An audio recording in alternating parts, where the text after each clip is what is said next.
नमस्कार दोस्तों, market at 11 में आप सभी लोगों का स्वागत है। चलिए देखते हैं मार्केट कैसा बिहेव कर सकता है सेकंड हाफ में।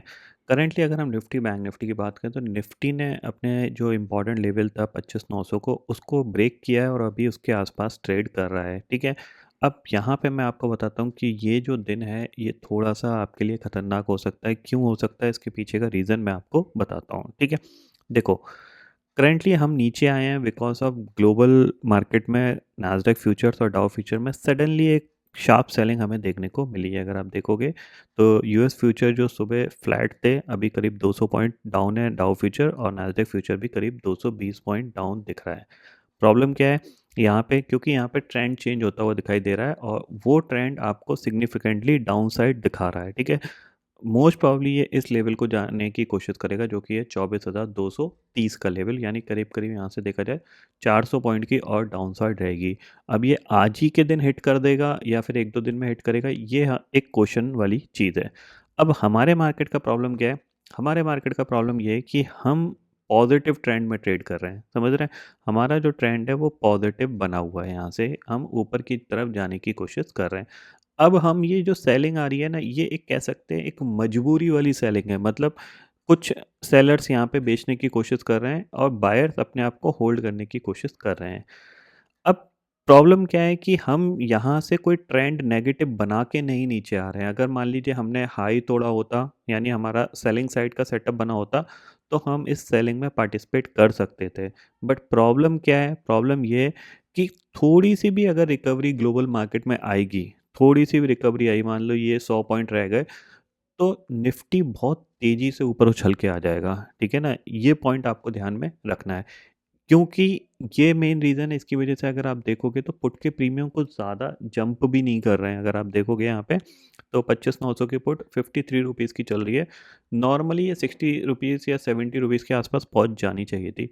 यानी जो पुट राइटर्स हैं उनको ये विश्वास है कि अगर मार्केट नीचे जाएगा भी तो बहुत स्लोली जाएगा, शार्पली नहीं जाएगा, जिसका एडवांटेज ये लेने की कोशिश कर रहे हैं कि हम 25,900 के ऊपर जैसे ही आएगा ये डिके इसमें लग जाएगा। ठीक है ना, तो इसीलिए मैं आपको बता रहा हूँ कि ये जो नीचे का लेवल है ना, यहाँ पे गलती से भी पुट लेने की कोशिश मत करिएगा। थोड़ा-सा भी पुलबैक आएगा, आपको लॉस होने लगेगा, ये ध्यान में ज़रूर रखिएगा। ठीक है? बैंक निफ्टी अगर आप देखोगे तो ये देखो, बैंक निफ्टी भी हो सकता है कि डे लो तक आ जाए, लेकिन ये कुछ सेलिंग में ज़्यादा पार्टिसिपेट नहीं कर रहा है। अगर ये सेलिंग में पार्टिसिपेट नहीं करेगा, ऊपर सस्टेन्ड रहेगा, तो अभी निफ्टी को गिरने में बहुत ज़्यादा दिक्कत होने वाली है, तो ये गिरेगा ही नहीं। जब गिरेगा नहीं तो फिर ज़ाहिर-सी बात है हमारा पुट साइड पे प्रॉफ़िट नहीं बन सकता, क्योंकि ट्रेंड नेगेटिव बन के नहीं आया। मतलब बहुत सारे लोग सेलिंग करना पसंद नहीं कर रहे हैं, सिर्फ़ कुछ लोग सेलिंग कर रहे हैं, जो कि सिर्फ़ ग्लोबल मार्केट को देख के कर रहे हैं, ठीक है ना? अब अगर इनमें रिकवरी आई, तो फिर हम यहाँ पे फँस सकते हैं, ठीक है ना? जो मतलब जो पुट बायर हैं वो यहाँ पे फँस सकते हैं। तो इसीलिए आज आपको थोड़ा-सा अपने हाथ को कंट्रोल रखना है, ये ध्यान में रखिएगा। ये लेवल इम्पोर्टेंट था, ठीक है ना? इसके नीचे डेफ़िनेटली सेल बनता है, लेकिन सेलिंग का एक तरीका होता है, वो तरीका चार्ट में बिल्कुल नहीं दिख रहा, ठीक है ना? या तो ये बहुत बड़ा गैप अप खुल के नीचे आ रहा होता, समझ में आता। पहली कैंडल सेलिंग की आई नीचे और उसके बाद ये फ़ॉलो-अप में थोड़ी-सी इसने सेलिंग दिखाई है। तो इस चार्ट पे मैं ज़्यादा ट्रस्ट करके सेलिंग साइड पे पोज़ीशन नहीं बना सकता, और दूसरी चीज़ है, बहुत सेलिंग साइड की पोजीशन के लिए ये जो ऑप्शंस है ना, ये बहुत महँगे हैं। इवन 25,800 की पुट भी 17 रुपए की चल रही है। 17 रुपए की खरीद के मैं इसको मुश्किल से 10 रुपए भी नहीं इसमें कमा पाऊँगा, ठीक है ना? तो ये ध्यान में रखिएगा, क्योंकि सेलिंग के लिए क्या चाहिए? सेलिंग के लिए इंटेंसिटी चाहिए और शार्पनेस चाहिए। अगर शार्पली गिरेगा तभी ये ऑप्शन जंप करेंगे।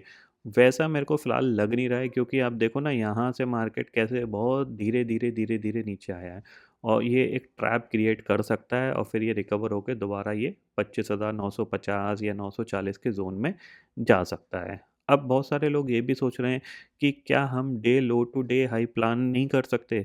देखो, day low to day high plan करने के लिए आपको कुछ चीज़ें देखनी पड़ती हैं। वो देखनी ये पड़ती है कि मार्केट कहाँ ट्रेड कर रहा है। 26,000 एक रेजिस्टेंस लेवल है, इसको ये बहुत मुश्किल से कल पार कर पाया था, बड़ी मुश्किल से, ठीक है ना? अब यहाँ से दोबारा इसको पार करने में थोड़ा-सा टाइम लगेगा। यानी हमारा डे हाई तक मार्केट बहुत स्लोली जाएगा, अगर गया भी तो आपको कुछ ज़्यादा पैसे मिलेंगे नहीं, और अगर ये नहीं गया तो डिके की वजह से आपको लॉस हो जाएगा।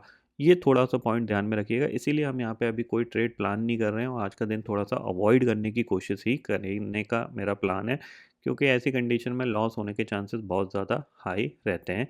ये ध्यान में रखिएगा। जिसमें बैंक निफ्टी होल्ड कर रहा है, निफ्टी थोड़ा बहुत नीचे जा रहा है, तो या तो दोनों गिर रहे होते तो समझ में आता कि हाँ चलो यार, ग्लोबल पैनिक क्रिएट हो रहा है, उसकी वजह से दोनों गिर रहे हैं। बट फिलहाल तो ऐसा नहीं दिख रहा है मार्केट में।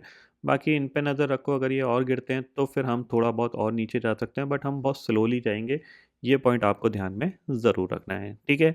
तो फिलहाल दोस्तों इस वीडियो में इतना ही है। आई होप ये वीडियो आपको पसंद आएगा। वीडियो पसंद आता तो लाइक और शेयर ज़रूर करिएगा, और चैनल को जो सब्सक्राइब कर लीजिए, क्योंकि मैं सुधीर लेके आता रहूँगा हर दिन आपके लिए नए नए वीडियो।